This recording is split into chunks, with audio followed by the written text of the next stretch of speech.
Hello everyone, कैसे हो लोग। उम्मीद करते हैं ठीक ठाक ही होंगे। आज के वीडियो हम लोग देखने वाले हैं आरआरबी एलपी टेक्नीशियंस भर्ती 2024-25 के लिए, जो कि प्रीवियस ईयर 2018 का हम लोग करने वाले हैं। इसमें मैथ और साइंस के क्वेश्चंस को करने वाले हैं, जिसमें कि 20 मैथ होगा और 10 प्लस साइंस होगा। तो इन सभी को करने वाले हैं। तो उसके साइंस का जो है डिटेल्स के साथ करेंगे, पूरा एक्सप्लेनेशन के साथ। तो आप लोग बने रहिए और देखिए, हो सकता है आने वाले एग्जाम के लिए ज़रूरी हो और अच्छे क्वेश्चंस भी हैं। ये पहले साइंस के क्वेश्चन, इसको बाद में करेंगे। पहले मैथ के क्वेश्चंस को देख लेते हैं। साइंस का जो लिया है मैंने बॉटनी से लिया है, यानी वनस्पति विज्ञान से लिया है, जहाँ से पूछा जाता है। ओके, तो यहाँ पर देखते हैं, टोटल 40 पेज इंक्लूड हुआ है। 1 मिनट रुक जाइए। हाँ, आ गए। तो पहले मैथ के कर लेते हैं, उसके बाद साइंस के करेंगे हम लोग। क्या कर रहा है, 160 मीटर लंबी ट्रेन 740 मीटर लंबे पुल को 40.5 सेकेंड में पार करती है, तो ट्रेन की गति क्या होगी। ठीक है, तो सिंपल सा क्वेश्चन है। कुल दूरी बटे समय, चाल बराबर तो यही होता है, गति बराबर। तो कुल दूरी कितना, 160 प्लस 740 तो 900। कुल दूरी, समय कितना 40.5। तो ये मीटर में है और ये सेकंड में, तो ये मीटर प्रति सेकंड में आया। तो इसको आप किलोमीटर पर घंटा में चेंज कर दीजिए, 18/5। ओके, तो बस कटाइए पिटाइए आपका आंसर। तो यहाँ से अगर मैं हटा दूं 0, तो ऊपर 0 चल जाएगा। तो यहाँ से देखिए, 9 से ये कट जाएगा, 9 चौके 36, 9 पचे 45, 9 से ये 100 बार में, 5 से ये 20 बार में, और 45 से ये 4 बार में कट जाएगा। तो बचा क्या, 20 चौके 80 किलोमीटर पर घंटा। ओके, तो ये सब इजी क्वेश्चन है। तो ये सब क्वेश्चंस को आप भी आसानी से कर सकते हैं। हाँ, क्वेश्चन ये फिर अच्छा है, क्योंकि इस तरह के क्वेश्चंस बहुत कम लोग करते हैं, और यही सब क्वेश्चन है जो कि आपका रिजल्ट बनाने में बहुत बड़ा योगदान निभाता है। तो देखिए, मैं पेन चेंज कर लूं। चलिए, एक बिंदु दिया हुआ है -5, 5 और 7, 3। ठीक है, तो रेखाखंड को आंतरिक रूप से 3:1 में विभाजित करने वाले बिंदुओं के निर्देशांक क्या होगा। ठीक है, यानी कहने का मतलब कोई रेखा है ए और बी, कोई पी पॉइंट पर विभाजित हो रहा है। ए पॉइंट दिया है -5 ये, और बी पॉइंट दिया है 7, 3। और इस तरह के क्वेश्चंस को आप लोग 10th में बनाए होंगे निर्देशांक चैप्टर में। और ये जो दिया है 3:1 में, 3:1 में। ठीक है, तो अब इसका थोड़ा सा समझ लेते हैं, इसमें किसको क्या कहा जाता है। तो ये आपका x1 होगा, ये आपका x2, ये आपका y1, ये आपका y2, ये आपका m1, ये आपका m2, यानी 3 जो है वो m1 है और 1 जो है m2। बाकी बात सब समझ रहे हैं।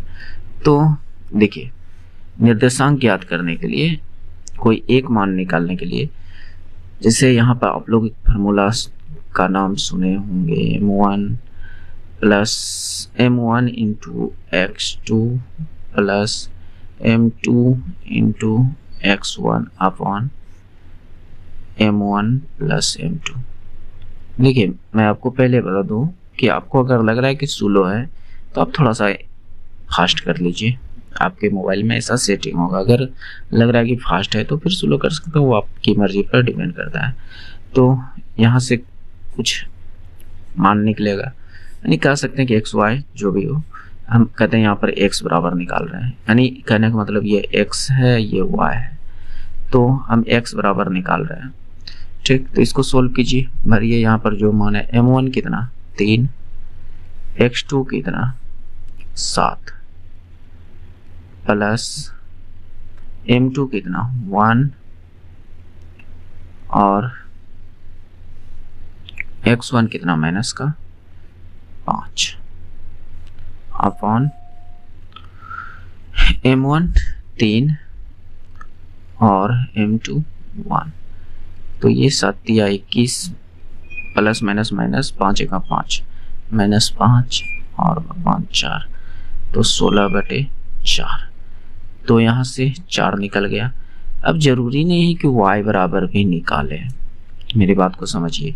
अगर एक मान निकालें और ऑप्शन पर ध्यान दिए तो देखिएगा कि एक मान 4 यहाँ पर है, तो मार्क कर निकल जाइए ना। हालांकि दूसरा भी निकालना चाहते हैं तो आराम से निकालिएगा, आप कैलकुलेट कीजिएगा। मैं सूत्र बता देता हूँ, m1y2 plus m2y1 upon m1 plus m2। ये फार्मूला निकालकर y का वैल्यू आप निकाल सकते हैं। ओके, नेक्स्ट कीजिए इस क्वेश्चन को।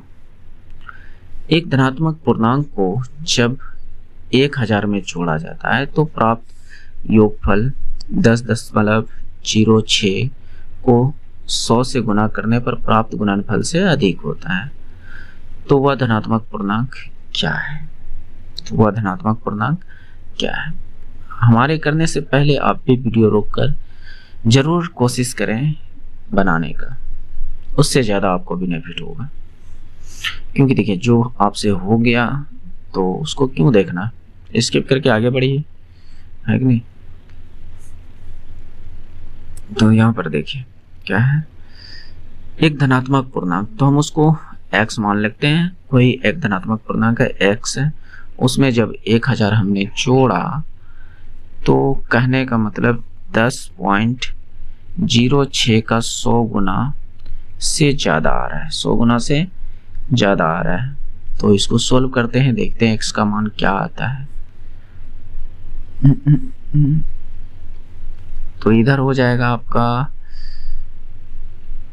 x 1006, इसको गुना कीजिएगा तो, और इधर ये प्लस में है तो ये माइनस में चल जाएगा 1000। तो x बराबर यहाँ से कितना 6 निकल कर आया, ठीक है। तो कहता है x का जो मान होना चाहिए वह गुणनफल से, इसके गुणनफल से अधिक होना चाहिए। तो x का मान 6 आया, वह धनात्मक पूर्णांक x का मान 6 आया। 6 कहने का मतलब इससे 6 से ज़्यादा होना चाहिए, जो भी आंसर होगा 6 से ज़्यादा होना चाहिए। 1 तो नहीं हो सकता है, 3 नहीं, 5 नहीं, एक ही ऑप्शन है 7।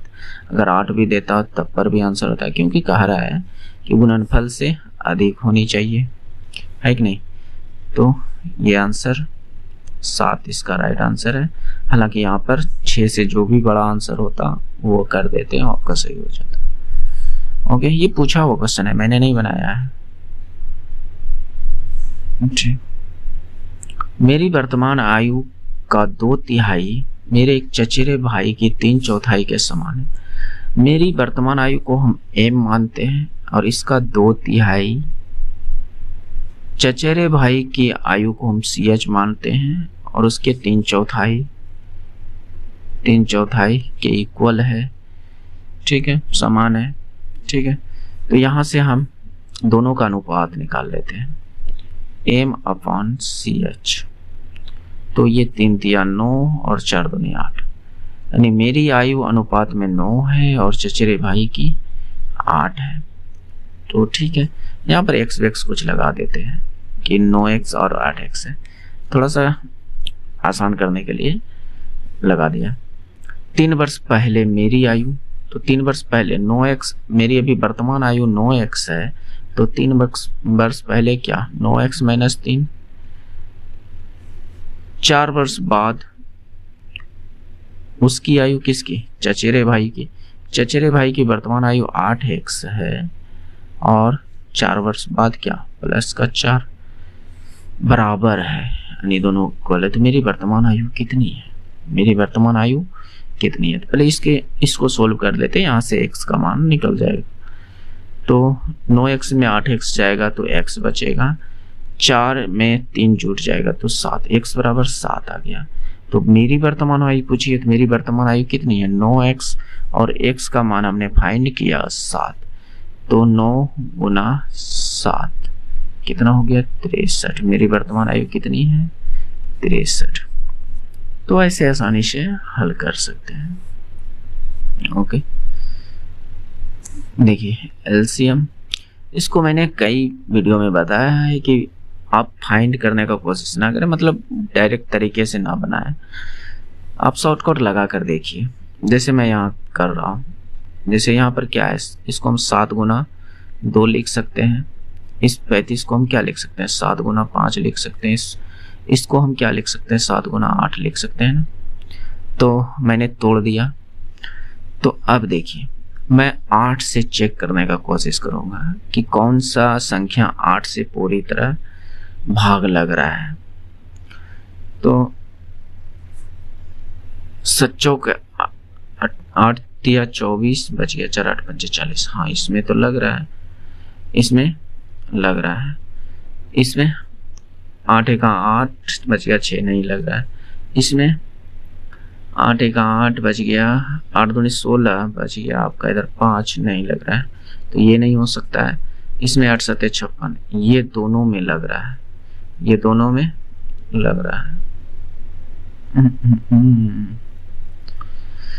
यहाँ शॉर्टकट काम नहीं करने वाला है दोस्त, तो डायरेक्ट आप फाइंड कीजिए। अब देखते हैं, कोशिश करते हैं। 14 है, जहाँ नहीं लग रहा है वहाँ क्या हाथ तो सड़ना है कि नहीं, तो वहाँ डायरेक्ट काम कीजिए।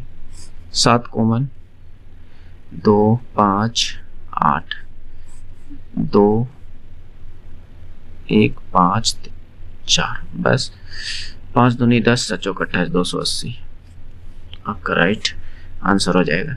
देखिए अधिकतर केस में जो होता है वह बिना बनाए आंसर आ जाता है। आप इसका गुणनखंड से आप पता कर सकते हैं, यानी डिजिबिलिटी रूल से आप इसको पता कर सकते हैं। लेकिन ये एक ऐसा क्वेश्चन था जहां पर डिजिबिलिटी रूल काम नहीं कर रहा था, क्योंकि देखिए 7 से ये भी डिवाइड हो रहा है और ये भी डिवाइड हो रहा है, 8 से ये भी कट रहा है और ये भी कट रहा है, तो फिर यहाँ पर मुश्किल हो जाता है, क्योंकि 5 से तो कटना ही है, दोनों में 0 है तो 0 है, तो यहाँ पर पता करना थोड़ा सा मुश्किल हो जाता है। ओके नेक्स्ट, यदि बहुपद 5x square minus 7x plus 2 का शून्यक a और b है तो उनके व्युत्क्रम का योग क्या होगा। ठीक है, तो देखिए इसका आप 2 शून्यक निकाल लीजिए। क्या है 5x square minus 7x plus 2, ठीक, बराबर में 0। तो यहाँ से 5x स्क्वायर माइनस 5 दूनी 10 यानी 2x, यहाँ पर 5x माइनस 2x प्लस 2। मैंने इसको तोड़ दिया, उम्मीद करते हैं कि ये चीज़ आप करना जानते होंगे। ओके, तो यहाँ से 5x को मान तो x माइनस 1, यहाँ से 2 को मान तो x माइनस 1 इक्वल टू 0। तो यहाँ से 2 मान निकल जाएगा, एक 5x माइनस 2 बराबर 0 और एक निकल जाएगा x माइनस 1 बराबर 0, क्योंकि ये 2 सेम है। तो यहाँ से जो निकलेगा x बराबर 2/5 और यहाँ से निकलेगा x बराबर 1। ठीक है, तो इसने कहा है कि उनके जो शून्यक है 2 शून्यक a और b है, यानी इस x को a मान लेते हैं, इस x को b मान लेते हैं ये, और इनका व्युत्क्रम पूछ रहा है, यानी 1/a प्लस 1/b। क्या मेरी बात को समझ रहे हैं?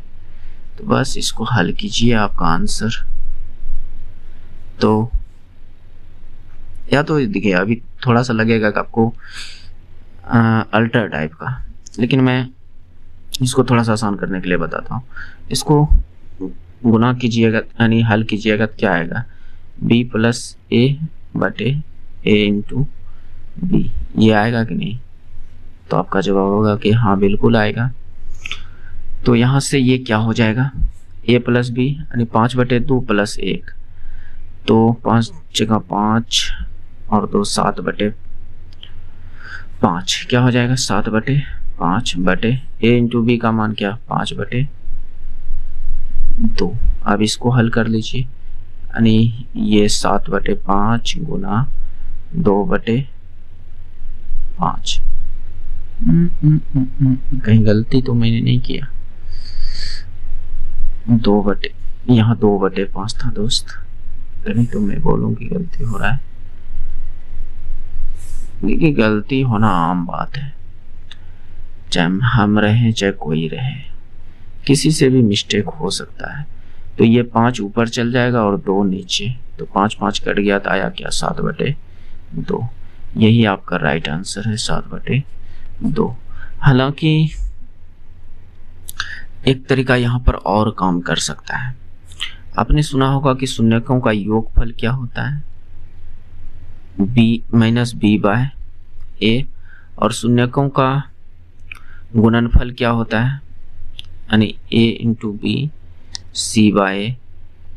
ये b/a और c/a क्या है समझिएगा। इसके आगे में जो है a है, इस x के आगे में जो है वह b है, और ये जो है ये c है। इससे थोड़ा आसान होगा करना, समझिएगा। तो b का मान क्या है -7, और यहाँ माइनस पहले से भी है तो प्लस का 7/5।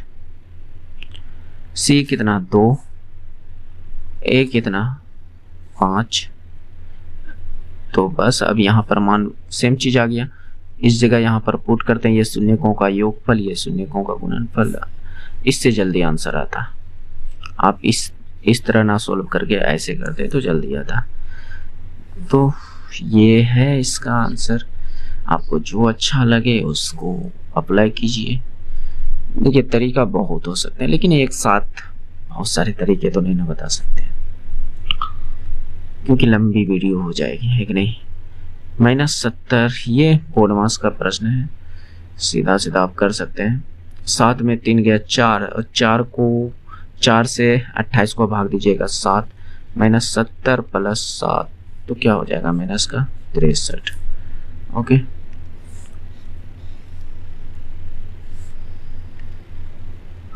देखिए दोस्त, हम जो ये वीडियो बना रहे हैं, मान के चल रहे हैं कि आप जो नए स्टूडेंट हैं वो तो हो सकता है कि ये फर्स्ट अटेम्प्ट दे, या हो सकता है एक आध अटेम्प्ट दे, लेकिन वो ज़्यादातर मैं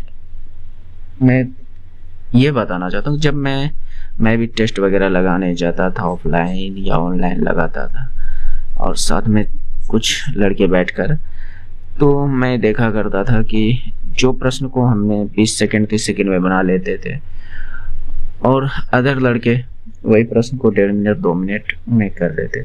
तो हमें लगा कि कहीं ना कहीं हो सकता है वह कुछ ना कुछ तो मिस कर रहा है प्रश्न को हल करने में, या तो उसको ओरिजिनल तरीका नहीं पता है कि कैसे इसको हल किया जाए, कैसे फास्ट किया जाए। तो मैं इसलिए इस वीडियो को बनाता हूँ ताकि अधिकतर लोगों को समझ में आए कि इस कम समय में कैसे क्वेश्चंस को किया जा सकता है।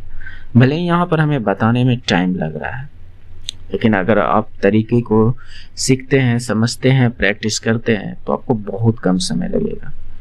ये बात बिल्कुल सही है। तो चलिए देखिए, मैं इसीलिए ये सोच कर करता हूँ कि हो सकता है कि कुछ लोग नए हो, कुछ लोग टैलेंटेड हो, तो उसके लिए प्रैक्टिस हो जाएंगे। जो नए होंगे वो सीखेंगे, है कि नहीं। एक लंगर लगी नाव लहरों से घिरी है, ठीक है। उससे एक तरंग शीर्ष दूरी 80 मीटर है, लहर की गति 20 मीटर प्रति सेकंड है, तो नाव तक उस तरंग शीर्ष को पहुंचने में लगा आवश्यक समय क्या होगा। इस तरह के क्वेश्चंस मैंने फिजिक्स में देखा था, लेकिन यहाँ पर मैथ में भी आराम से बनेगा, ठीक है। तो टोटल कहने का मतलब यहाँ पर टाइम पूछ रहा है, टाइम बराबर क्या d/s, यही ना। तो d मतलब दूरी, s मतलब स्पीड। टाइम दिया ही है, तो चलिए यहाँ पर पुट करते हैं। टाइम नहीं, स्पीड दिया 20 मीटर प्रति सेकंड, तो हमसे टाइम ही पूछ रहा है। तो d कितना 80, और स्पीड कितना है 20, तो सीधा सीधा कटाएं तो 4 आंसर 4 सेकेंड। इस सब में कुछ है ही नहीं। देखिए दोस्त, कहीं कदाल हो, कहीं कभी कभी यानी कभी कभी हो सकता है कि हमसे भी मिस्टेक हो गया हो वीडियो में, तो मिस्टेक हो सकती है, ये बात को मैं एक्सेप्ट करता हूँ। तो ये कोई बड़ा इशू नहीं है। आप जैसे मैं भी देखता हूँ, मैं कितनों फास्ट बनाऊँ, कितनों मतलब अच्छे से बनाऊँ, तो अगर मैं सेट लगाता हूँ तो 2-4 कहने का मतलब 2-4 क्वेश्चन ऐसा होता है जो गलती हो जाती है। भले ही वो मैं सही से जानता हूँ, अच्छी तरह कर सकता हूँ, लेकिन गलती हो जाती है। तो यहाँ भी हो सकती है गलती, इसमें कोई बड़ी बात नहीं है। तो ये मत सोचिएगा कि नहीं आता है, आता है। लिखने में मिस्टेक हो जाए, बोलने में मिस्टेक हो जाए, उससे ज़्यादा फर्क नहीं पड़ना चाहिए आप लोगों को। अगर लगे कि कहीं मिस्टेक है तो आप कमेंट कीजिए कि हाँ यहाँ पर मिस्टेक्स है, लेकिन टाइमिंग के साथ। जैसे कहने का मतलब वीडियो की जो भी लेंथ होती है उसमें मान लीजिए कि 10 मिनट 30 सेकंड चल गया और उस जगह आपको प्रॉब्लम बुझा रहा है, तो उस टाइम को मेंशन कीजिए और बोलिए कि यहाँ पर ये होना चाहिए, तो मैं समझ जाऊँगा। क्योंकि क्वेश्चन नंबर इसमें इंक्लूड नहीं रहता है, तो इसलिए थोड़ा सा हमें फाइंड करने में दिक्कत हो जाता है। तो इसलिए टाइमिंग के साथ किया कीजिए। वह छोटी से छोटी संख्या ज्ञात कीजिए जिससे 72 को गुना करने पर एक पूर्ण वर्ग प्राप्त होता है। तो मैंने जैसे ही 72 देखा और 72 वह छोटी से छोटी संख्या पूछ रहा था, तो 72 को किससे गुना कर दें कि पूर्ण वर्ग बन जाए, तो 144 मेरे नज़र में आया कि 72 को 2 बार गुना करने पर 144 आता है। और वह छोटी सी छोटी संख्या यहाँ पर दी भी है कि 72 को 2 से गुना करने पर 144 पूर्ण वर्ग बन जाता है कि नहीं। तो 2 से गुना करना होगा, हालांकि नहीं तो फिर आप निकालिए, इसका गुणनखंड कीजिए, जोड़ा वोड़ा लगाइए, तब देखिए निकलता है। तो आप थोड़ा सा सोचने पर भी ध्यान दीजिए, थोड़ा सा दिमाग उमाग लगाइए। ए और बी एक कार्य को 40 दिन में करता है, ठीक है। ए और बी एक कार्य को 40 दिन में करता है। बी और सी जो है उस कार्य को 30 दिन में करता है, और सी और ए उस कार्य को 24 दिन में करता है। मैं इसको एलसीएम मेथड से ही बनाता हूँ और मैं सजेस्ट करूँगा कि इसी मेथड से बनाइए, बशर्ते ये वाला करने के चक्कर में 1/40 1/30 ये मेथड थोड़ा ओल्ड वाला है और इसमें टाइम भी ज़्यादा कंज्यूम्ड होता है, इसलिए मैं इस मेथड को प्रेफर नहीं करता हूँ। तो इससे बनाइए। यहाँ से देखिए इन तीनों का एलसीएम कितना, 120। अब सोचिएगा कि हम कैसे यहाँ पर 120 डायरेक्ट निकाल लिए। तो देखिए मैंने इस 24 को देखा और 24 गुना 5 किया तो 120 आया। 120 से ये भी कटेगा, यानी 120 को ये भी काटेगा, ये भी काटेगा, ये भी काटेगा। एलसीएम क्या होता है? एलसीएम वो चीज होता है जो दी गई सभी संख्या को काट सके, वह छोटी से छोटी संख्या। तो सबसे छोटी संख्या 120 ही है जो ये तीनों से कटता है, तो वही एलसीएम है। और ये एलसीएम जो है ये हमारा टोटल वर्क है, यानी कुल काम है। और जो हम यहाँ पर अब जो इस एलसीएम को हम भाग देंगे 40 से, तो ये कितना आएगा 3, और 30 से भाग देंगे तो ये आएगा 4, 24 से भाग देंगे तो ये आएगा 5, और ये हमारा क्षमता निकल कर आएगा, एफिशिएंसी निकल कर आएगा। अब ये सोचते होंगे कि ये मैंने क्या कर रहा है, तो थोड़ा सा वेट कीजिए। जैसे मैंने यहाँ पर मैं एक फार्मूला लिखता हूँ, टोटल वर्क बराबर टाइम इनटू एफिशिएंसी, यानी कुल काम अगर निकालना हो तो समय को क्षमता से गुना कर दीजिए, आपका कुल काम निकल जाएगा। यानी जो कि यहाँ पर कुल काम निकला हुआ है, जैसे कि मान लीजिए 120 यूनिट काम करना है, किसको, इन सभी को, ए प्लस बी प्लस सी को काम करना है।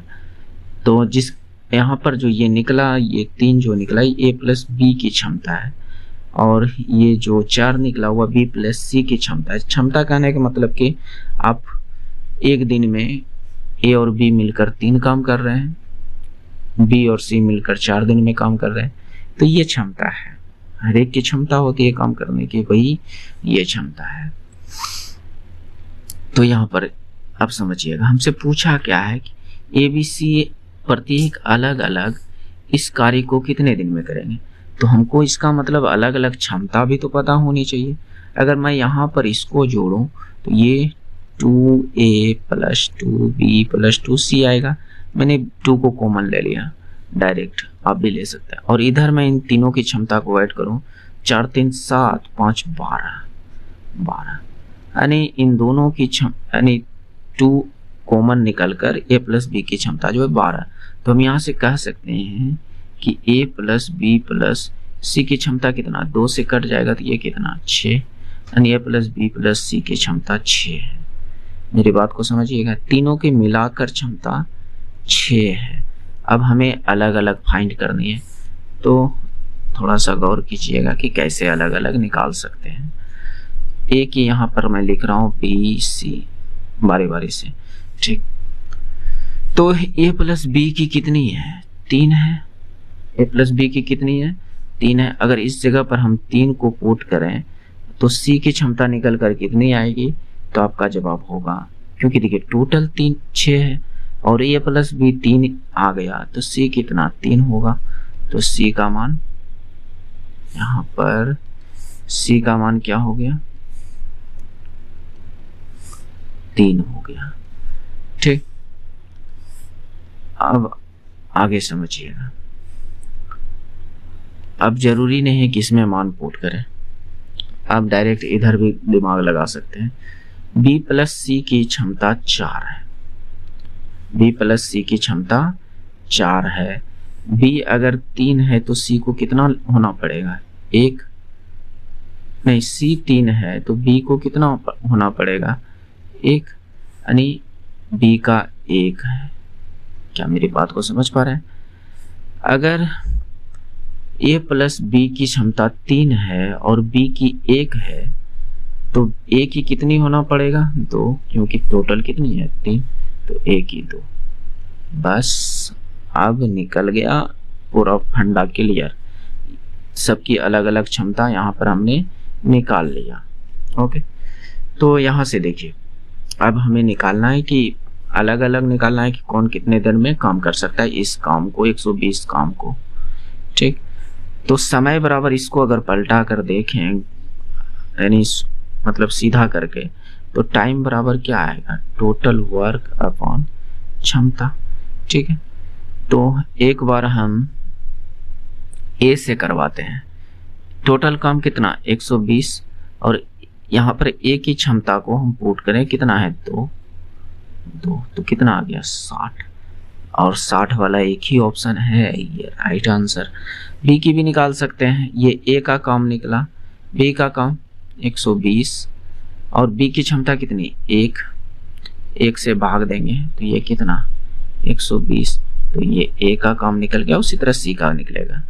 तो ये हमारा राइट आंसर है। क्या मेरी बात को समझ पाए? तो जरूरी नहीं है कि पूरा हल किया जाए, थोड़ा सा भी हल कीजिए आपका आंसर आ जाएगा।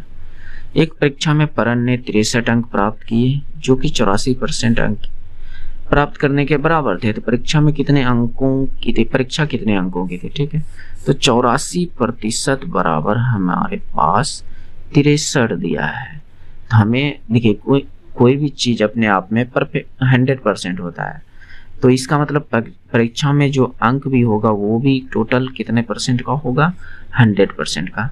तो हमें 100% का मान चाहिए, तो हम किसी तरह जोड़ घटाव गुना भाग करके अगर 100% बना दें तो मेरा काम हो सकता है निकल जाए। इस 84 को हम अगर, कहने का मतलब 9 से तो भाग नहीं लगेगा, 7 से इसमें भी भाग लगेगा, 7 से इसमें भी, हाँ 21 से भी भाग लग सकता है। 21 चौके 84 और 21 तिया 63, यानी 4% बराबर 3 आया। इस 4% को हम 100 बना सकते हैं क्या? तो आपका जवाब होगा कि हाँ बिल्कुल बना सकते हैं। किससे? 25 से गुना करके। तो आप इसको भी 25 से गुना कर दीजिए, आपका राइट आंसर आ जाएगा, यानी 100% 75 अंक के बराबर थे। ओके, तो यानी परीक्षा में कुल 75 अंक के परीक्षा थे, है ना। नेक्स्ट, उम्मीद करते हैं कि आपको समझ में आ रहा होगा, कुछ सीखने मिल रहा होगा, है कि नहीं। 10 सेंटीमीटर और 6 सेंटीमीटर विमाओं वाले एक आयत के समान परिमाप वाले चतुर्भुज बनाया जाता है, तो जिसका एक कोण 60 डिग्री है, तो समचतुर्भुज का क्षेत्रफल क्या होगा। ठीक है, देखते हैं इसका क्या हो सकता है। तो एक आयत है कुछ इस प्रकार से 10/6 का, तो इसका परिमाप क्या होता है, 2 × LB, 2 × L+B, ये ना। तो 10/6 यानी कहने का मतलब मैं फार्मूला ही लिख देता हूँ, ये इसका परिमाप होता है आयत का, बात समझिएगा। तो 2, L का मान कितना 10 और B का मान 6, तो 16 डायरेक्ट पुट कीजिए ना, तो कितना आया, तो आपका जवाब होगा कि 32 आया।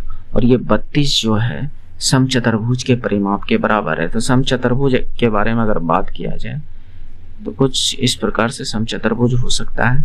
तो समचतुर्भुज कहने का मतलब जिसकी चारों भुजा बराबर हो, यानी इसका परिमाप कितना, अगर इसकी भुजा को हमने A मान लिया तो इसकी परिमाप कितना 4 है, 4 A के बराबर 32 है, तो A बराबर कितना 8, यानी इसकी भुजा हमें मिल गया 8 सेंटीमीटर। अब कैसे क्षेत्रफल कैसे निकालें, एक भुजा है और हमें कोण दिया है। जब कोण से रिलेटेड हो तब आपको एक फार्मूला याद रखना होगा, जो कि मैंने पहले भी बताया था, भुजा स्क्वायर इंटू साइन थीटा, ये इसका क्षेत्रफल होगा समचतुर्भुज का। तो भुजा कितना 8 का स्क्वायर 64, साइन थीटा के जगह पे हमें 60 पुट करनी है, तो 64 और साइन 60 डिग्री का मान कितना √3/2, तो यहां से ये कितना आ जाएगा 32√3। ये अच्छा क्वेश्चन है, जब तक ये फार्मूला आपको याद नहीं रहेगा तो ये आंसर नहीं बना सकते। इसीलिए मैंने कहा कि देखिए क्वेश्चन जो है हमेशा ये सब क्वेश्चन आपको देखने नहीं मिलेगा, और हमको नहीं लगता है जल्दी ये सब क्वेश्चंस कोई कराता है। और पता है कि आपको एक क्वेश्चन छूट जाना एग्जाम में कितना बड़ा आपको लॉस हो सकता है कि नहीं। तो देखिए यहाँ पर कुछ ये बोर्ड मास का है प्रश्न है, इसको भी आप बनाइए। तो यहाँ से एक ब्रैकेट, ये फुल ब्रैकेट बंद है, फिर इधर से यहाँ ये पूरा बंद है।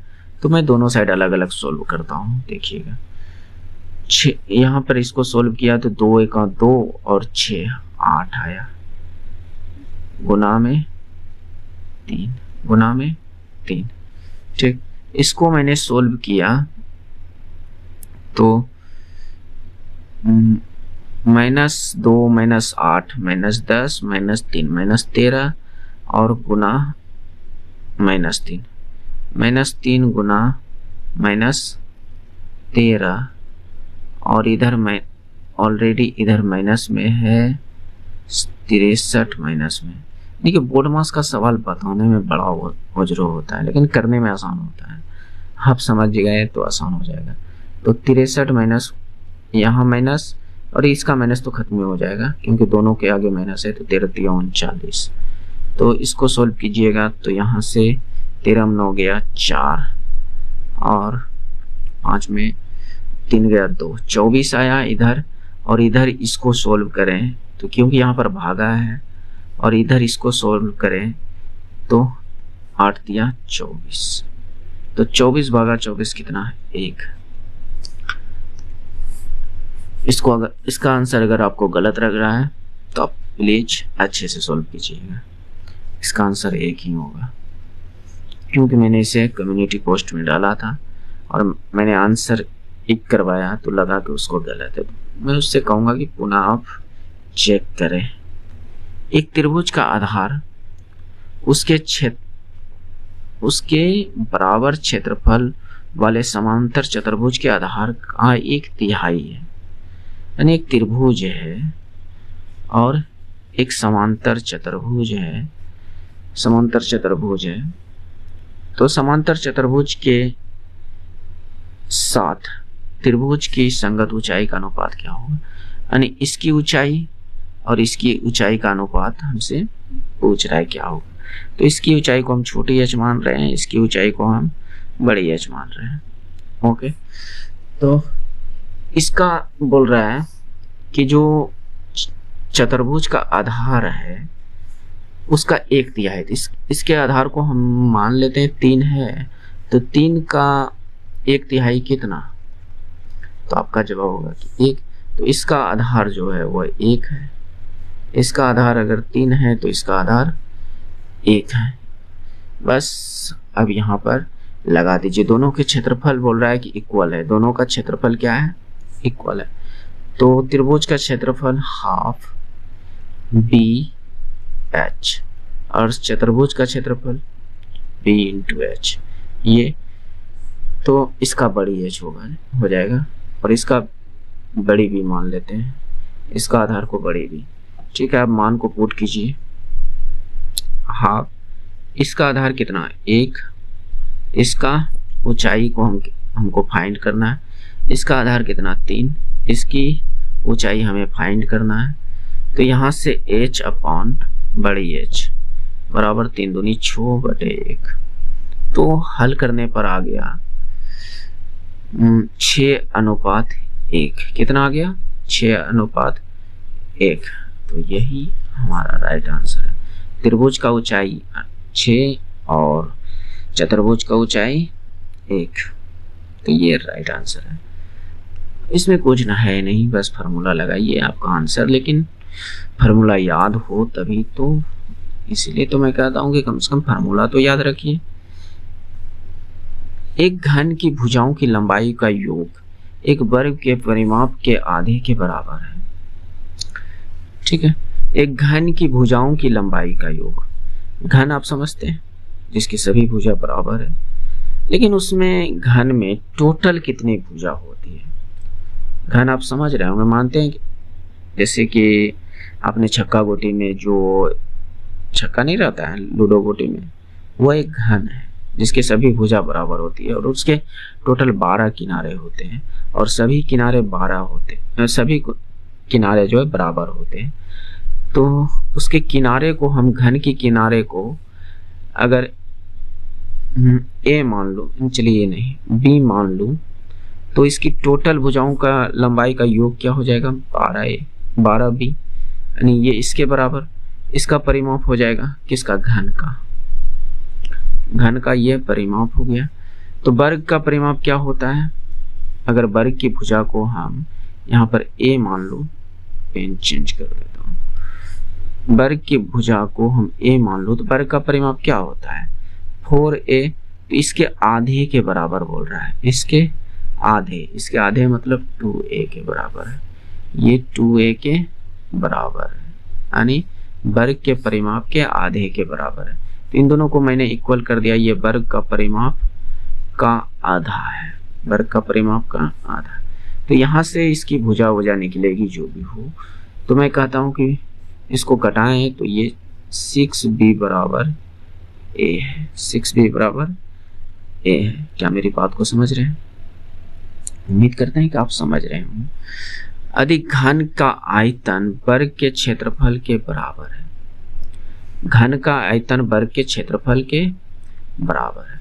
तो घन का आयतन क्या होता है दोस्त, तो आपका जवाब होगा कि घन का आयतन होता है भुजा क्यूब, और इसकी भुजा को हमने B माना है। तो घन का आयतन को इक्वल किया है वर्ग का क्षेत्रफल, वर्ग का क्षेत्रफल के बराबर। थोड़ा समझने का कोशिश कीजिए। तो घन का आयतन क्या होता है भुजा क्यूब, और इसकी भुजा को हमने, घन की भुजा को क्या कहा कि B मान लीजिए।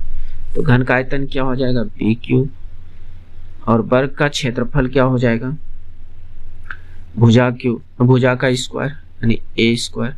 अब मान को पुट कीजिए, B को रहने देते हैं B क्यूब, ठीक, और A के A के बराबर में क्या है 6B, यानी ये 6B का स्क्वायर। तो ये B क्यूब बराबर 6 के 36 B स्क्वायर। तो इधर B क्यूब इधर B स्क्वायर, तो कहने का मतलब इधर एगो B बच जाएगा, यानी B बराबर 36 आ गया। हमसे पूछा क्या है, वर्ग की भुजा। वर्ग की भुजा A बराबर कितना है 6A है।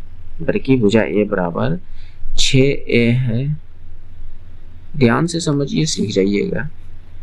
यानी A बराबर 6A है, 6B है 6B। ठीक, तो 6B के जगह पर B का मान कितना निकल कर आया 36। इसको गुना करेंगे तो 216, 36 छके 216 इकाई इसका राइट आंसर है। कीजिए। देखिए दोस्त, ये सब प्रैक्टिस है, प्रैक्टिस कीजिएगा, हमेशा आपको ध्यान में प्रश्न घूमते रहेंगे। जितना ज़्यादा प्रैक्टिस कीजिएगा उतना ज़्यादा आपको फायदा होने वाला है। लेकिन मैथ और देखिए, मैथ और फिजिक्स के न्यूमेरिकल वगैरह जो है ये प्रैक्टिस खोजता है। अब जितना ज़्यादा प्रैक्टिस कीजिएगा उतना ज़्यादा आपके दिमाग में फिट होते जाएगा। निम्नलिखित में से किस भिन्न को 4/3 में जोड़ने पर 3 प्राप्त होता है। ठीक है, किस भिन्न को, मान लेते हैं वो भिन्न x है, उसमें 4/3 जोड़े तो हमें 3 प्राप्त हुआ। बस इसको हल कीजिए, आपका आंसर 3 - 4/3, तो 3 × 9 में 4 गया 5/3। ये आपका राइट आंसर हो जाएगा। इन सब प्रश्न को आप मन में ही कैलकुलेट कर लीजिए तो बेहतर है, 2-4 सेकंड में आंसर निकल जाएगा। ये प्रश्न देखिए, कुछ इस प्रकार से डाटा एनालिसिस वाला भी प्रश्न आता है और बहुत ही इजी होता है, बशर्ते आप उस डाटा को आप अच्छी तरह ध्यान से समझ जाएं। तो सबसे कम सीटें जीतने वाली पार्टी कौन सी है? पार्टी ABCD, ये पार्टियां हैं। सबसे कम सीटें किस पार्टी ने जीती है? इसका मतलब हमें इसको ऐड करना होगा, इन टोटल डाटा को ऐड करना होगा, ये टोटल डाटा को ऐड करना होगा, तब जाकर हमें पता चलेगा कि सबसे कम किसने जीती है ना। तो मैं डायरेक्ट इस सबको जोड़ करना, डाटा पर मैंने थोड़ा सा ध्यान दिया तो यहाँ 1 है, यहाँ 7 है, यहाँ 3 है, यहाँ 11 है, और यही वाला डाटा सबसे छोटा लग रहा था, इसी को ऐड कर। यही वाला डाटा जो है सबसे छोटा, यानी D सबसे कम, यानी जो है D पार्टी वह सबसे कम सीटें जीती है। बाकी बस सबको जोड़कर देखिए, मैंने यहाँ पर देखिए जितना इसका जोड़कर नहीं होगा उससे ज़्यादा तो यहाँ है, जितना इसका जोड़कर नहीं होगा उससे ज़्यादा यहाँ है, तो इसलिए मैंने डायरेक्ट यहाँ पर लगा दिया। आप भी लगा सकते हो। देखिए ये प्रश्न, तो दिया गया वृत्त आलेख कुछ फसलों की वार्षिक पैदावार को टन में दर्शाता है। यदि शक्कर की पैदावार 6000 टन है तो कुल पैदावार कितना होगा? कुल मतलब कि शक्कर, गेहूं, चावल, अन्य सब, यही ना। तो चलिए इसको करते हैं। शक्कर ये है और ये वाला डाटा कितना 80, यानी हमें 80 का मान जो है 80 यूनिट का मान 6000 टन दिया है, 6000 टन दिया है। हमें चाहिए टोटल, तो टोटल कितना 80 और 100, 180 और इधर 140 + 40 180, यानी हमें 360 यूनिट का मान चाहिए। तो चलिए हिसाब किताब लगाते हैं कि इसको 360 कैसे बनाया जाए, इस 80 यूनिट को 360 कैसे बनाया जाए। तो मैं इसको 2 से भागा दिया तो ये 40 यूनिट हुआ, और इसको 2 से भागा दिया तो ये 30 यूनिट, 3000 टन आया, यानी 40 यूनिट बराबर 3000 मैंने फाइंड कर दिया। क्योंकि देखिए जो भी चेक कीजिएगा, गुना भाग जो भी कीजिएगा, जो अगर लेफ्ट साइड में कर रहे हैं तो राइट साइड में भी आपको वही करना होगा, इस बात को ध्यान में रखिए। तो क्या हम 40 को 360 बना सकते हैं क्या? तो आपका जवाब होगा कि हाँ बिल्कुल बना सकते हैं। किससे? 9 से गुना करके।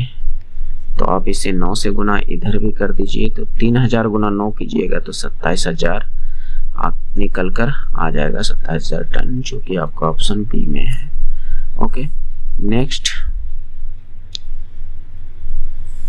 इस प्रश्न को देखते हैं, बहुत लोग गलती करते हैं। तो देखिए कैसे दिए गए चार्ट, अब भी पहले रोककर एक बार बनाइएगा। ठीक, दिया गया चार्ट एक परिवार का मासिक घरेलू खर्च दर्शाता है जिसमें कुल खर्च 33,650 है। तो भविष्य निधि के लिए वार्षिक बचत क्या होगा? ठीक है, उम्मीद करते हैं कि आपने रोककर बनाया होगा। ठीक, और आपका आंसर ये आया होगा, या हो सकता है कुछ दोस्तों का सही आंसर आया होगा, लेकिन ज्यादातर का जो है आंसर ये आया होगा। तो चलिए करते हैं। ये 33,650 कुल है, 33,650 कुल है। और भविष्य निधि ये जो है कुल खर्च है, मासिक घरेलू खर्च दर्शाता है। तो भविष्य निधि के लिए वार्षिक खर्च क्या होगा? भविष्य निधि कुछ डाटा इसमें मिसिंग है, उम्मीद करते हैं कि आपने नहीं बनाया होगा अभी, क्योंकि इसका डाटा मिसिंग है। देखिए मैं यहाँ पर लिखने का कोशिश करता हूँ, लिख देता हूँ।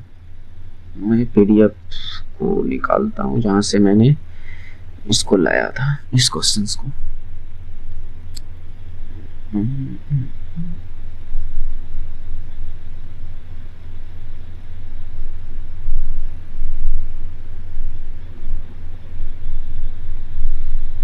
मिनट।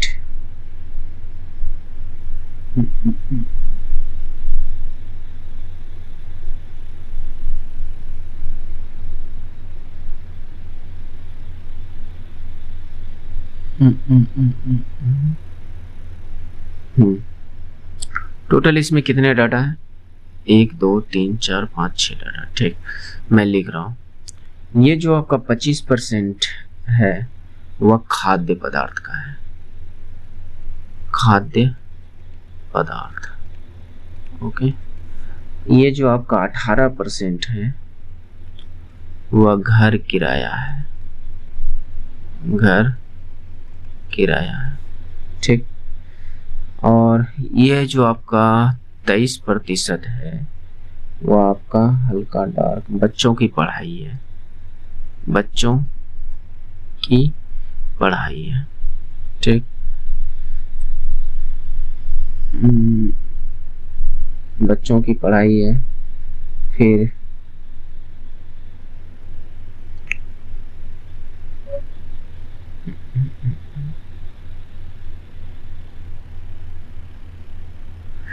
और ये 13% जो है ये वाला दवाइयाँ है, दवाइयाँ है। ठीक, 13% दवाइयाँ। फिर ये 9% मनोरंजन, मनोरंजन थोड़ा डाटा मिस्टेक होने पर प्रॉब्लम हो जाता है। और बचा हुआ ये 12% जो है भविष्य निधि है। क्या है? भविष्य निधि, भविष्य निधि। ओके, तो अब आप कर सकते हो, अब आप कीजिए, देखिए कितना आ रहा है। ओके, तो ये भविष्य निधि, और यहाँ पर बताया भी गया है कि भविष्य निधि के लिए वार्षिक बचत क्या होगा। ये भविष्य निधि के लिए वार्षिक बचत क्या होगा। तो ठीक, तो इतना है। तो भविष्य निधि के लिए कुल इतना है, तो भविष्य निधि के लिए कितना खर्च होगा?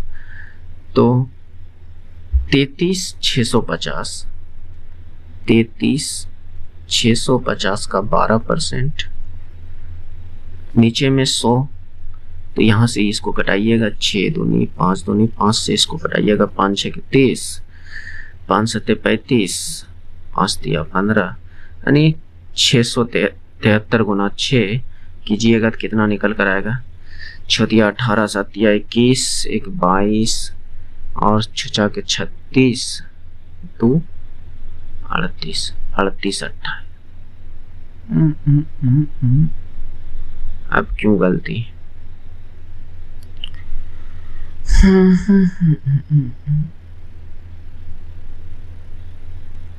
5 से 5 6 30, 5 से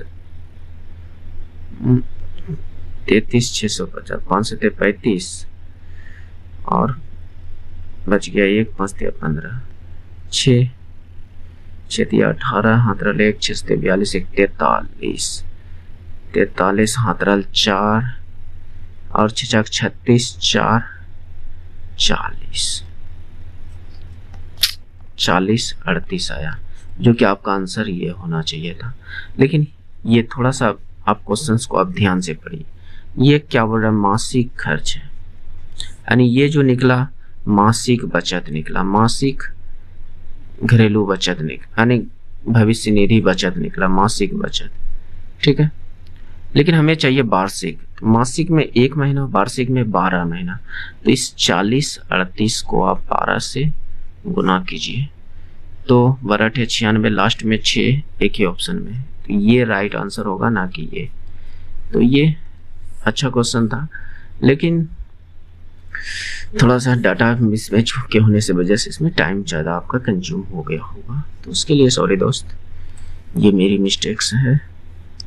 एक बिजली का बल्ब 42,000 रुपये में खरीदा गया था, यानी 4200 रुपये में खरीदा गया था। इसका मूल्य 8% प्रति वर्ष की दर से कम होता है, तो 1 वर्ष बाद क्या मूल्य होगा? तो सीधा सीधा 8% इसमें घटा दीजिए। एक वर्तमान मूल्य 4200 है, इसका 8% कम हो जाता है, अगले साल जो है 8% कम हो जाएगा।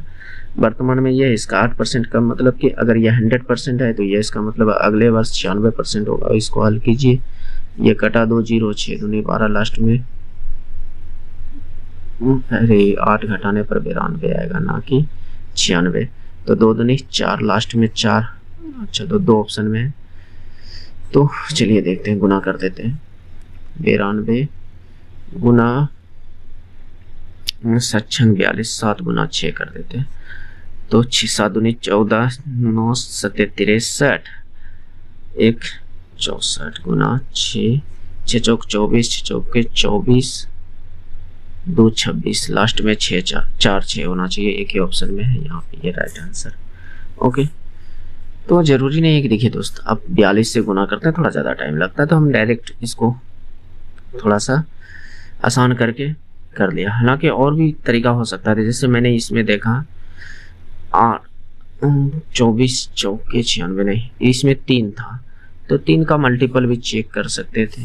अगर 3 के मल्टीपल से कम हो जाता तो आसान हो जाता, 3 से ये कट जाता, 3 से ये कट जाता, नहीं 3 का मल्टीपल से कम नहीं चलेगा। 7 का मल्टीपल चेक कर सकते थे, तो यहाँ पर कितना था, 7 बचे 35, 7 दूनी 14, लास्ट में 4 बच गया, नहीं कट रहा था, तो एक ही ऑप्शन है यहाँ पर 7 पे से कटने वाला। तो ये ऑप्शन, ये तरीका हो सकता था। तो ये मैथ के टोटल 20 क्वेश्चंस कंप्लीट। अब चलिए मैं साइंस के क्वेश्चंस को करता हूँ। इसको हमें बाद में ऐड करना चाहिए था, लेकिन पहले ही ऐड हो गया, तो इसलिए कोई दिक्कत नहीं, चलिए कर लेते हैं। पौधों में श्वसन की प्रक्रिया के दौरान निम्नलिखित में से क्या उत्पाद के रूप में मुक्त नहीं होता है? उत्पाद के रूप में मुक्त, श्वसन, ध्यान से क्वेश्चन पढ़िएगा, श्वसन के दौरान तो ऑक्सीजन मुक्त नहीं होता है। आपका जवाब होगा कि कार्बन, पौधे तो कार्बन डाइऑक्साइड मुक्त नहीं करते हैं, लेकिन वो प्रकाश संश्लेषण के दौरान, किसके दौरान?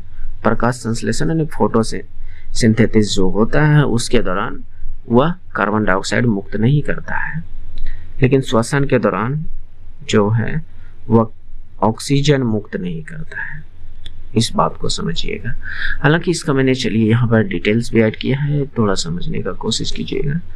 देखिए कहा गया कई महीनों में श्वसन प्रकाश संश्लेषण के विपरीत होता है, बिल्कुल विपरीत होता है, क्योंकि देखिए प्रकाश संश्लेषण में ऑक्सीजन मुक्त होता है, जल निकलती है, लेकिन इसमें देखिए इसका अगर प्रक्रिया देखा जाए तो ये कार्बोहाइड्रेट श्वसन के दौरान जो इस्तेमाल करता है, कार्बोहाइड्रेट और ऑक्सीजन का इस्तेमाल करता है, ऑक्सीजन का इस्तेमाल करता है। वो उस समय प्रोड्यूस जो करता है वह कार्बन डाइऑक्साइड, जल और साथ ही साथ 32 एटीपी ऊर्जा रिलीज करता है।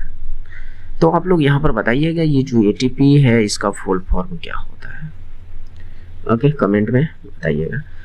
श्वसन में ऑक्सीजन को सांस लेना और कार्बन डाइऑक्साइड गैस को छोड़ना, जो ये हम जंतुओं के द्वारा, हम जंतु मतलब कि हम भी जंतु के अंतर्गत ही आते हैं। अगर विज्ञान में देखा जाए, बायोलॉजी में, तो हम भी जंतु के अंतर्गत आते हैं। यानी जितने जीव जंतु हैं लगभग यही काम करते हैं, ऑक्सीजन लेता है और कार्बन डाइऑक्साइड छोड़ता है पादपों को छोड़कर। ओके, तो ये कुछ इसकी डिटेल्स है। आगे इससे रिलेटेड और एक मैंने क्वेश्चन से ऐड किया है, देखिएगा। मैं यहाँ पर ये मानकर चल रहा हूँ कि आपके मैथ के साथ साथ हर एक दिन एक टॉपिक क्लियर हो, वह चाहे बायोलॉजी का हो या फिजिक्स का हो या केमिस्ट्री का हो, ये मैं करने का कोशिश कर रहा हूँ। तो चलिए यहाँ देखिए, जीव विज्ञानी शब्दावली में नग्न बीज वाले पौधे को क्या कहा जाता है? नग्न बीज यानी जिसके बीज के ऊपर कवरिंग ना हो। जैसे आपने देखा होगा कि अधिकतर बीज के ऊपर कवरिंग होते नहीं, पौधों को जो बांटा भी गया है बीज के आधार पर, एक नग्न बीज और एक आवृत्ति बीज, तो इस दो तरह के बीज के अनुसार पौधों को बांटा गया है।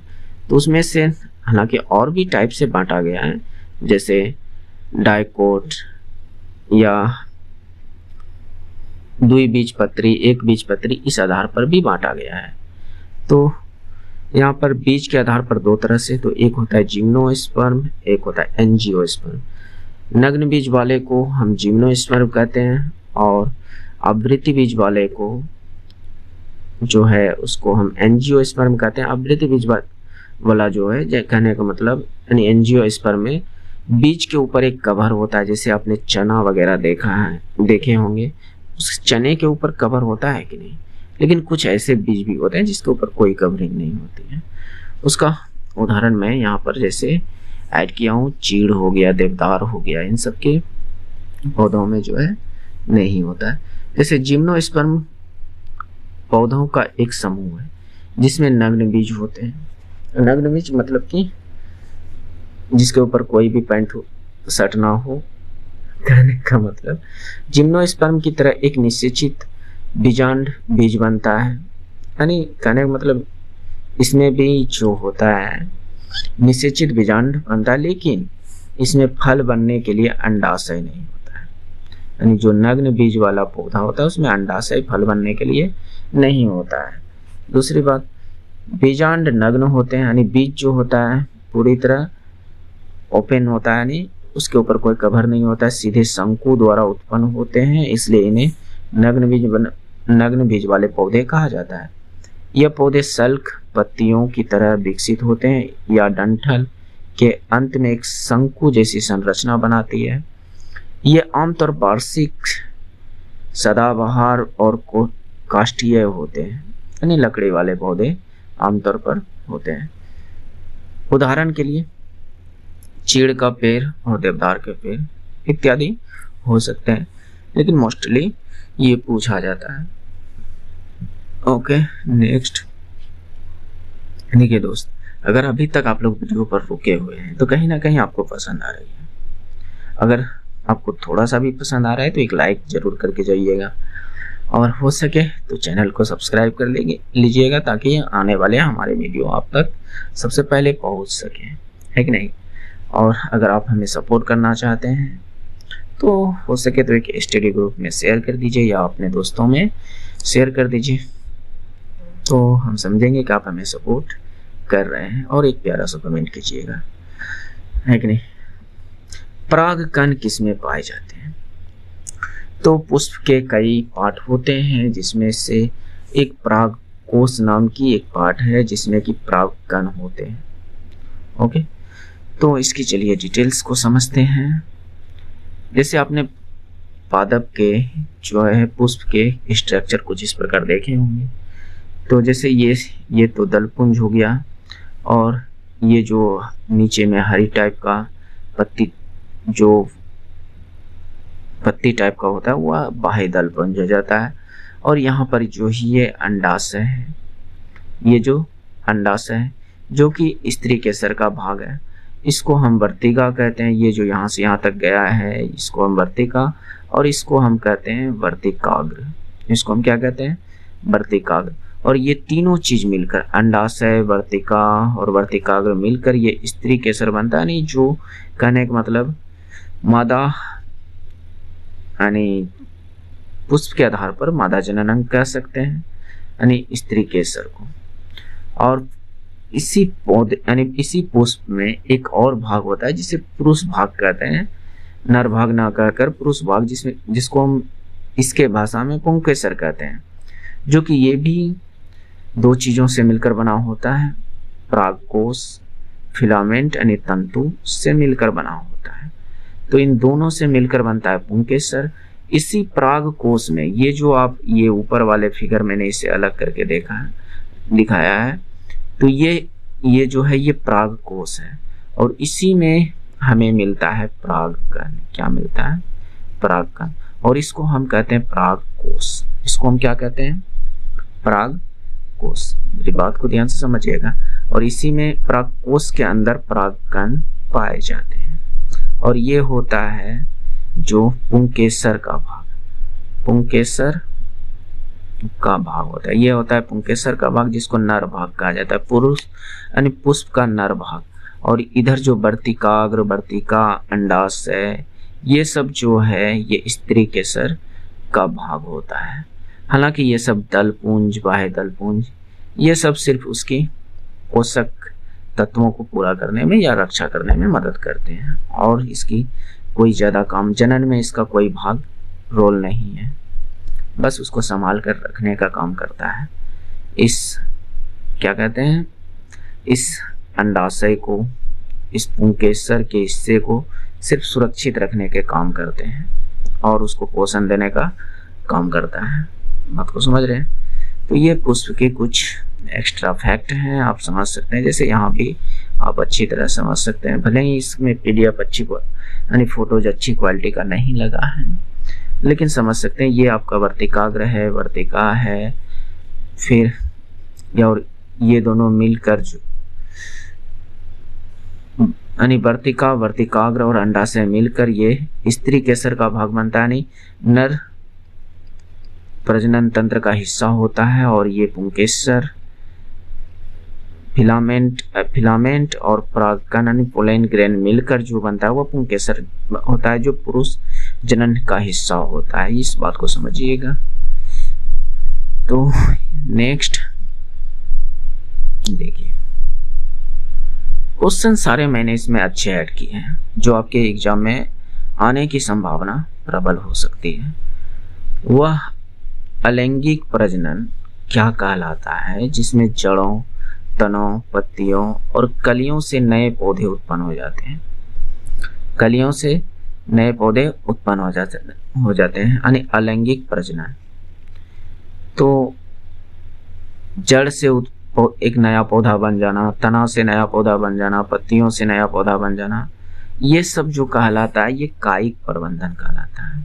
ये क्या कहलाता है? कायिक प्रबंधन। जैसे आपने देखा होगा हमारे बिहार में एक सजवन का गाछ होता है, जिसको सोजीना का गाछ कहा जाता है। उसकी टहनी को काटकर कहीं भी फेंक दीजिए, अगर थोड़ा बहुत भी उसमें नमी होगी तो वो लग जाता है तनों से।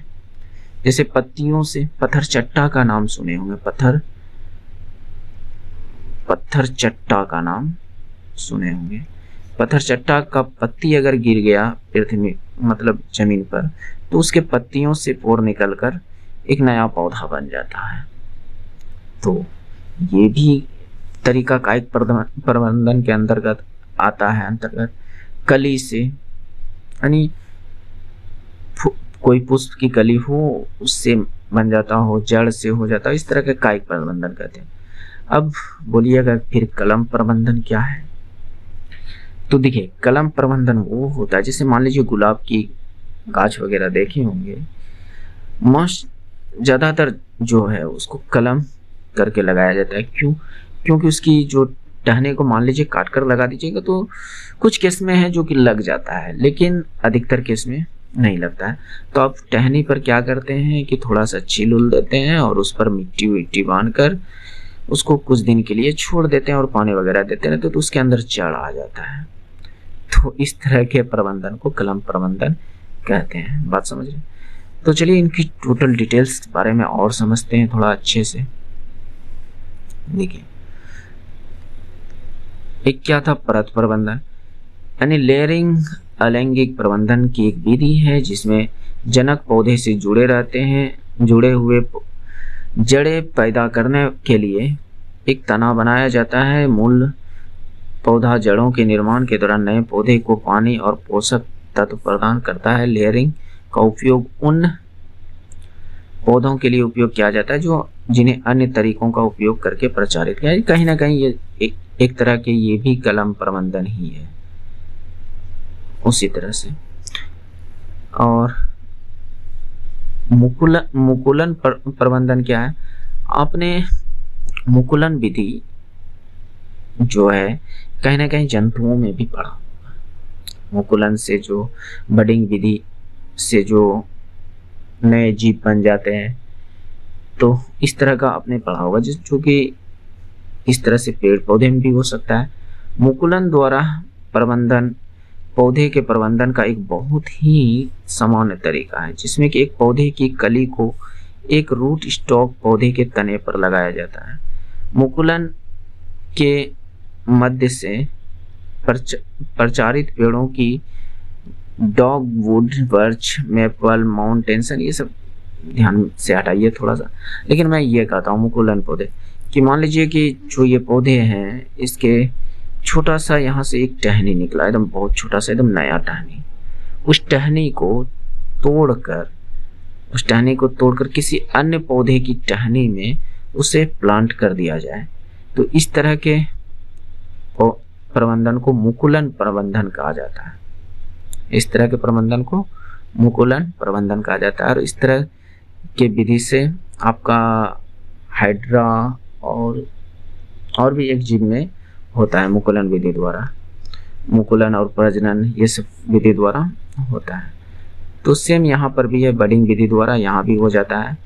और कई, चलिए इसको देख लीजिए, कलम प्रबंधन जो हमने बताई अभी तक, वो ये कलम प्रबंधन है।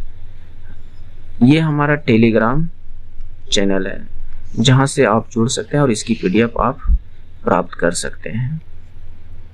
और मैं टेलीग्राम पर कोई फालतू सब चीज़ नहीं डालता हूँ, सिर्फ पढ़ाई से रिलेटेड ही क्वेश्चन वगैरह डालता हूँ, PDF वगैरह डालता हूँ। तो वहाँ से आप जुड़ जाइए, आपको बहुत ज़्यादा फायदा मिलेंगे। और हो सके तो आप PDF को सॉल्व भी कर सकते हैं बाद में भविष्य के लिए, है कि नहीं। तो नेक्स्ट क्वेश्चंस को देखिए। पौधे डैश की प्रक्रिया द्वारा वायु में जल मुक्त करता है। डैश की प्रक्रिया द्वारा वायु में जल मुक्त करता है।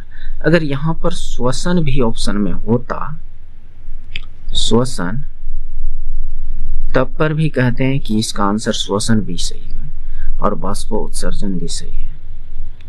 श्वसन में भी देखिएगा कि जल रिलीज होता है, कार्बन डाइऑक्साइड के साथ साथ जल रिलीज होता है। और बाष्पोत्सर्जन के दौरान भी वायु में जल मुक्त होता है। लेकिन यहाँ पर नहीं, श्वसन नहीं हो सकता। मैंने क्वेश्चन को गौर नहीं किया था क्योंकि वायु में जल मुक्त हो, यानी इसका मतलब कि वायु मुक्त होना चाहिए, ऑक्सीजन मुक्त होना चाहिए। और श्वसन में तो ऑक्सीजन मुक्त होता नहीं है, CO2 मुक्त होता है कि नहीं। तो वायु के साथ मुक्त एक ही स्थिति में होगा, वह बाष्पोत्सर्जन है। क्या मेरी बात को समझ रहे हैं? क्यों, यहाँ पर देखिए इसकी जो रिएक्शन है, रिएक्शंस को मैंने ऐड किया था, हो सकता है छूट गया हो। निम्नलिखित में से कौन विखंडन द्वारा प्रजनन करता है? तो विखंडन मतलब कि जो टूटकर या दो से अधिक भागों में टूट जाए। तो विखंडन भी कई प्रकार के होते हैं, द्विविखंडन, बहुविखंडन होते हैं ना। तो उनमें से विखंडन द्वारा जो प्रजनन करता है वह आपका स्पाइरोगैरा है। क्या है? स्पाइरोगैरा। तो इसके चलिए स्पाइरोगैरा क्या है इसके बारे में समझते हैं। देखिए, स्पाइरोगैरा विखंडन द्वारा प्रजनन करता है। एक प्रकार का ये जीव ही है। विखंडन अलैंगिक जनन के रूप में होता है। दूसरा हमने उसमें देखा ऑप्शन में ईस्ट एकल कोशिकीय, मतलब एक कोशिकीय वाले जीव हैं जिन्हें कवक जगत के अंतर्गत वर्गीकृत किया गया। यह द्विखंडन के माध्यम से जनन करता है, यानी यह द्विखंडन से जनन करता है। हालांकि इसको यहाँ पर विखंडन लिखा है और यहाँ पर द्विखंडन हो रहा है। इष्ट का जो है यह द्विखंडन, इसका नहीं सिर्फ इसका दो भाग मिलकर दो यानी एक से दो होगा, और विखंडन का मतलब इसका मतलब इसमें जो है बहुत सारे खंड होंगे, इसलिए इसको इस ऑप्शन में जो है इसको यहाँ पर स्पाइरोगैरा को चुना गया है। हालांकि इसमें इष्ट भी है, अगर स्पाइरोगैरा नहीं होता तो इष्ट भी मारना बिल्कुल सही रहता। स्पाइरोगैरा ये एक हरा शैवाल है जिसे श्वेत रेशम भी कहा जाता है। ये कलिका निर्माण माध्यम में जनन करता है, ये कलिका निर्माण माध्यम में जनन करता है। इसकी डिटेल्स को समझिए थोड़ा। हाइड्रा, यहाँ पर जो हाइड्रा है यह पुनर्जनन और मुकुलन द्वारा दोनों होता है, जो कि अभी आपने पादप में पढ़ा कि मुकुलन द्वारा होता है, और वहां भी मैंने बताया कि हाइड्रा में ऐसा होता है, और इसमें पुनर्जनन भी होता है। इसमें दो मेथड से प्रजनन करता है। तो देखिए प्रजनन भी एक अच्छा चैप्टर है जहां से क्वेश्चन बहुत ज्यादा पूछा जाता है, और इस बार तो रेलवे में के ग्रुप डी एग्जाम में और एनटीपीसी एग्जाम में भर भर के पूछा था।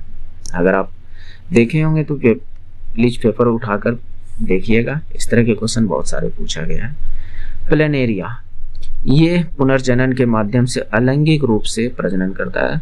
अलैंगिक कहने का मतलब यहाँ देखिए जनन भी दो टाइप का होता है, एक लैंगिक जनन होता है और एक अलैंगिक जनन होता है। तो ये अलैंगिक जनन से होता है जिसमें पुनर्जनन के अपार क्षमता होती है, यानी इसकी कोई भी टुकड़ा, जैसे मान लीजिए कि ये प्लेनेरिया, कुछ हमारे एनसीईआरटी के बुक में कुछ इस प्रकार से फिगर को दिखाया गया है, हालांकि कुछ इस प्रकार के फिगर्स को दिखाया गया। अगर इसका एक भाग यहाँ से टूट गया, कट के अलग हो गया, फिर इसका एक टुकड़ा यहाँ से कट के अलग हो गया, इधर से हो गया, इधर से हो गया, तो ये जो है अपना एक नया जनन कर लेता है, अपना नया जीव बना लेता है इसको, इसलिए कहता है इसमें पुनर्जनन की अपार क्षमता होती है। निषेचन के परिणाम स्वरूप किसका निर्माण होता है? देखिए निषेचन में गैमेट का यूज होता है, जैसे पुरुष गैमेट यानी मेल गैमेट और फीमेल गैमेट।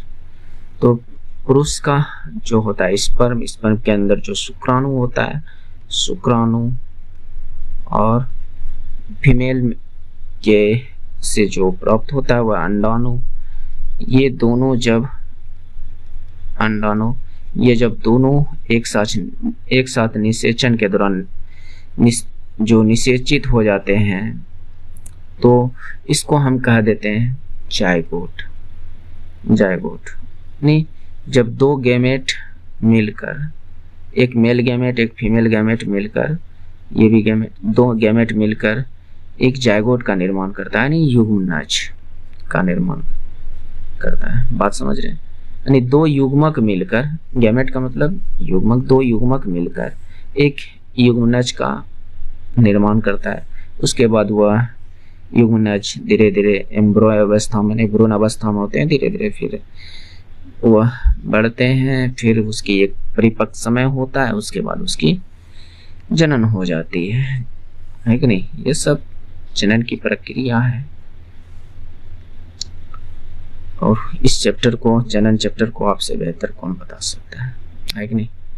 एक फूल का मादा प्रजनन हिस्सा क्या कहलाता है? फूल का मादा प्रजनन हिस्सा, देखिए अभी तुरंत मैंने जो है बताया कि मादा प्रजनन का हिस्सा जो होता है वह अंडप या अंडाणु ये होता है। ये आपका पुरुष वाला है, ये आपका है क्या है? पुरुष यानी नर वाला हिस्सा है, नर प्रजनन का हिस्सा है। और ये अंडप या अंडाणु रहता तो वह मादा प्रजनन का हिस्सा है कि नहीं? ये सब प्रजनन का हिस्सा नहीं है। पंखुड़ी, बाह्य दलपुंज, ये सब दलपुंज, ये सब प्रजनन का हिस्सा नहीं है। प्रजनन का दो ही हिस्सा है, पुंकेसर और अंडप। बात समझ रहे हैं? जैसे कि मैं यहाँ पर ये बताना चाहता हूँ। देखिए यहाँ पर फिगर को जो ऐड किया है, ये जो आपका स्त्री केसर है और ये जो आपका पुंकेसर है, यही है प्रजनन का, फूल के प्रजनन का हिस्सा। बाकी बात जो ये दल पुंज जिसको पंखुड़ी कहते हैं, वाही दल पुंज और ये डंठल, ये सब जो है सिर्फ इस अंडक के अंदर जो फल का निर्माण होगा उसको पालन पोषण करने का काम करता है, ये सब है कि नहीं। बाकी बात और कुछ नहीं है इसमें। पौधे का नर प्रजनन प्रणाली हिस्सा, तो ये अंडाशय ये तो नहीं हो सकता क्योंकि ये मादा प्रजनन हिस्सा है। पुंकेसर ये नर प्रजनन हिस्सा है। ये वर्तिकाग्र, वर्तिकाग्र, ये भी देखिए वर्तिका और वर्तिकाग्र, ये जो आपने स्त्री केसर पढ़ा था, स्त्री केसर, वह स्त्री केसर का हिस्सा है, वर्तिका वर्तिकाग्र। तो इसका कहने का अगर इसमें ये ऑप्शन होता कि नर न कह के मादा प्रजनन हिस्सा, तो ये दोनों हो सकती थी, लेकिन ये पुरुष वाला तो नहीं। ये तीनों के तीनों जो है ये मादा प्रजनन का हिस्सा है, लेकिन मुख्य रूप से देखिए हिस्सा तो है, लेकिन मुख्य रूप से आपका यहाँ पर जो होता है अंडाणु, जो कि अंडाशय के अंदर होता है, अंडाणु और पुरुष मानी कहने का मतलब नर प्रजनन हिस्सा जो है वह पुंकेसर है। पुंकेसर, बात समझ रहे हैं, पुंकेसर ये है पुंकेसर। तो इस बात को समझिए। देखिए थोड़ा लिखने उखने में जो भी हो जाए, उतनी भी व्याकरण यहाँ लेकर नहीं चलनी है, आप समझने का प्रयास कीजिए। चलिए इसको देखिए, निम्नलिखित में से किस अस्थायी ऊतक में कोशिकाएं मृत होती है। यानी कोशिकाएं भी दो तरह की होती है, चाहे हम जीव हो, हम लोग क्या कहते हैं, जीव जंतु हो या चाहे पेड़ पौधा हो, लेकिन ये सब जो कोशिकाएं हैं ये पेड़ का है, पादप का है, पादप का है कि नहीं। ये सब हम जीव जंतु में नहीं पाया जाता है, ये सब पादप में पाया जाता है। तो अस्थायी ऊतक के बारे में बात कर रहा है, तो इसका मतलब यहाँ पर सभी के सभी अस्थायी ऊतक है। इनमें से जो मृत कोशिकाओं का बना होता है वह स्क्लेरेन्काइमा होता है। इसीलिए कभी कदाल एक क्वेश्चन पूछा जाता है कि पौधों को कठोरता प्रदान कौन करता है, तो स्क्लेरेन्काइमा। जैसे आप लोग नारियल की कवरिंग देखे होंगे, नारियल की कवरिंग कितनी हार्ड होती है, तो वो भी किस ऊतक का बना होता है, स्क्लेरेन्काइमा का। ओके, और अगर पूछ लिया जाए कि पौधों को नरम को नहीं, जैसे मान लीजिए कि पौधे की ये टहनी है, ये टहनी है, तो इस टहनी में जो लचक होती है वो किसके वजह से, वो कोलेनकाइमा की वजह से। तो ये दो बात याद रखिएगा, हार्डनेस स्क्लेरेन्काइमा की वजह से और जो मतलब कि लचीलापन होता है वो कोलेनकाइमा के वजह से। तो इस बात को यहाँ पर ध्यान दीजिएगा। चलिए इनके बारे में और डिटेल्स मैंने ऐड किया है, इसको थोड़ा समझिए। यहाँ पर देखिए, जैसे ये तीनों कोशिकाएं पेरेन्काइमा, स्क्लेरेन्काइमा, कोलेनकाइमा, ये तीन तरह की कोशिकाएं।